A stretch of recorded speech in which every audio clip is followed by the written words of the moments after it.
প্রিয় দর্শক, শুরু করছি আজকের ব্রেকিং নিউজ। পার্বত্য চট্টগ্রামের ৩ জেলা খাগড়াছড়ি, রাঙামাটি ও বান্দরবানে আগামী ৮ অক্টোবর থেকে ৩-১ অক্টোবর পর্যন্ত পর্যটকদের ভ্রমণে নিষেধাজ্ঞা দিয়েছে স্থানীয় প্রশাসন। রোববার ৬ অক্টোবর বিকেলে রাঙামাটির জেলা প্রশাসক মোহাম্মদ মোশাররফ হোসেন খান বিষয়টি নিশ্চিত করেছেন।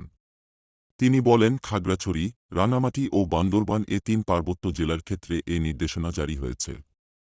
ঊর্ধ্বতন কর্তৃপক্ষের নির্দেশে সার্বিক নিরাপত্তা পরিস্থিতি বিবেচনায় নিয়ে আগামী ৮ অক্টোবর থেকে ৩-১ অক্টোবর পর্যন্ত পর্যটকদের রাঙামাটি ভ্রমণ থেকে বিরত থাকতে অনুরোধ করা হয়েছে। জানা গেছে, পার্বত্য চট্টগ্রামের রাঙামাটি ও খাগড়াছড়িতে সম্প্রতি সময়ে সংঘটিত সহিংসতার ঘটনায় থমথমে পরিস্থিতি বিরাজ করছে। বিদ্যমান পরিস্থিতিতে পার্বত্য চট্টগ্রামে বেড়াতে আসা পর্যটকদের নিরাপত্তার কথা বিবেচনা করে এমন সিদ্ধান্ত নেওয়া হয়েছে বলে দাবি একাধিক সূত্রের।